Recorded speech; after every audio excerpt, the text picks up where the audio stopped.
Had a dream last night. There were two mountains and a valley between them. There was probably 1,000 foot or more drop between the mountains into this valley. I was on a train on the west side of the mountain. I looked across over above the valley and I saw a natural bridge that was made out of like sand and dirt.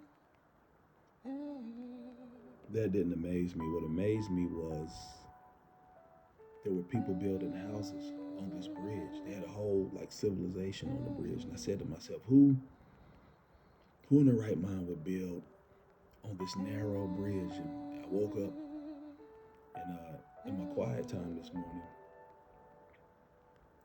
I believe the Lord impressed this upon me to give me a revelation about this natural bridge that was made.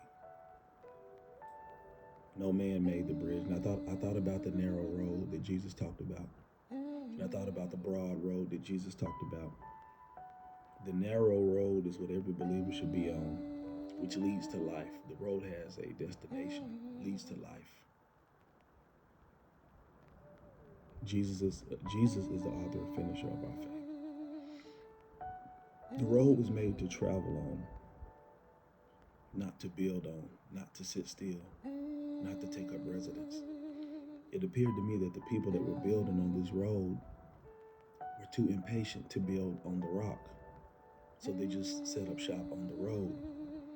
And it made me think about a lot of believers.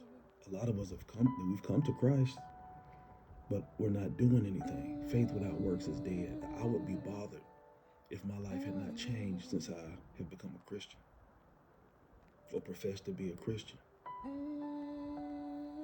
That would bother me. Who builds on a road like this with imminent danger right up under your feet?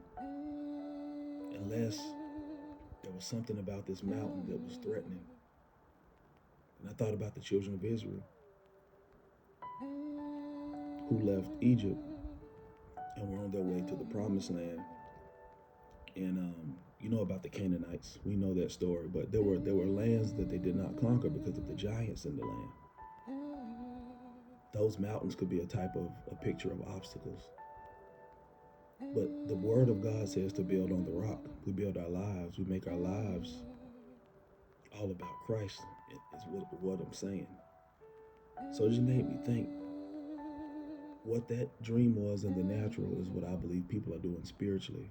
Instead of traveling the narrow road that leads to life, yes, it's hard, and building on the rock, we decided to set up shop on the narrow road. I hope that blessed somebody. I hope it motivated someone to get closer to Jesus, even myself, because I had the dream, so it had to be for me first. But I hope that encouraged you to keep moving. Go through the hard things because Jesus said he never leave us nor forsake us. Stay on the narrow road, but by all means move on it.